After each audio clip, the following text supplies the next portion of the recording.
দাউ দাউ করে জ্বলছে আগুন, চারদিকে শুধু ধোঁয়া আর আতঙ্ক।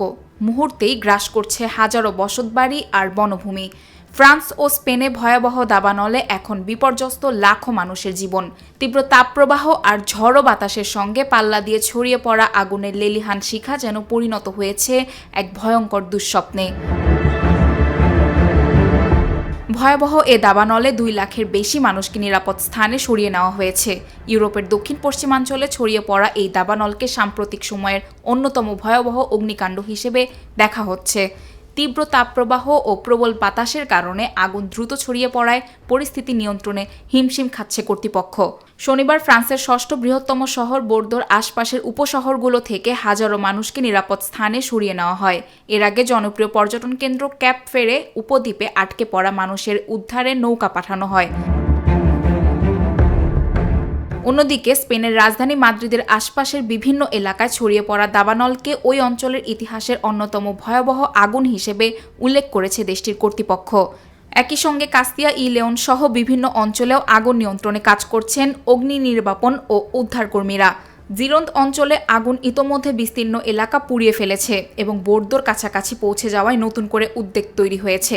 স্পেনেও একই সময়ে একাধিক অঞ্চলে দাবানল ভয়াবহ আকার ধারণ করেছে।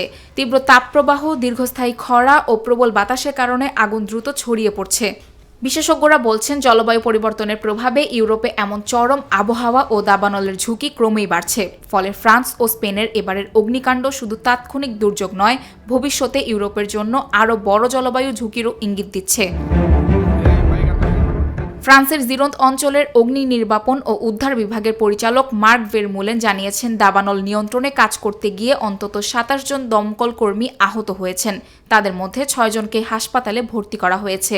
5 জন কার্বন মনোক্সাইড বিষক্রিয়ায় আক্রান্ত হয়েছেন এবং 1 জন গ্যাস সিলিন্ডার বিস্ফোরণে গোড়ালিতে গুরুতর আঘাত পেয়েছেন। 2 দেশেই পরিস্থিতি এখনও ভয়াবহ।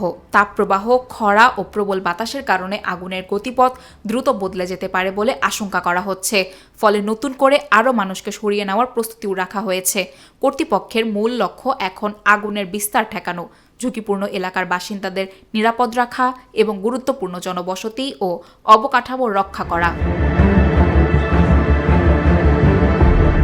এখন পর্যন্ত ফ্রান্স ও স্পেনে দাবানলে কোনো মৃত্যুর খবর পাওয়া যায়নি। তবে বিপুল সংখ্যক মানুষকে সরিয়ে নেওয়া এবং দমকল কর্মীদের আহত হওয়ার ঘটনায় আগুনের ভয়াবহতা ও উদ্ধার তৎপরতার ঝুঁকি স্পষ্ট হয়ে উঠেছে। তীব্র তাপপ্রবাহ, শুষ্ক আবহাওয়া ও প্রবল বাতাসের কারণে আগুন দ্রুত ছড়িয়ে পড়ায় পরিস্থিতি আরও জটিল হয়ে উঠেছে।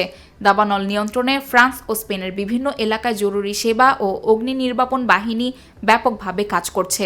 দাবানল নিয়ন্ত্রণে ফ্রান্স ও স্পেনের জরুরি সেবা কর্মীরা দিনরাত কাজ করে গেলেও পরিস্থিতি এখনও পুরোপুরি নিয়ন্ত্রণে আসেনি। ভয়াবহ এ দাবানল ইতোমধ্যে লাখো মানুষের স্বাভাবিক জীবনকে বিপর্যস্ত করেছে, পুড়িয়ে দিয়েছে বিস্তীর্ণ বনভূমি ও ক্ষতিগ্রস্ত করেছে মানুষের ঘরবাড়ি। এখন সবার নজর আগুন নিয়ন্ত্রণে আসার দিকে। কবে স্বস্তি ফিরবে সেই অপেক্ষায় ফ্রান্স ও স্পেনের লাখো মানুষ। আফরিন তিশা, নিরপেক্ষ। নিরপেক্ষ, সত্য প্রকাশে আপোষহীন।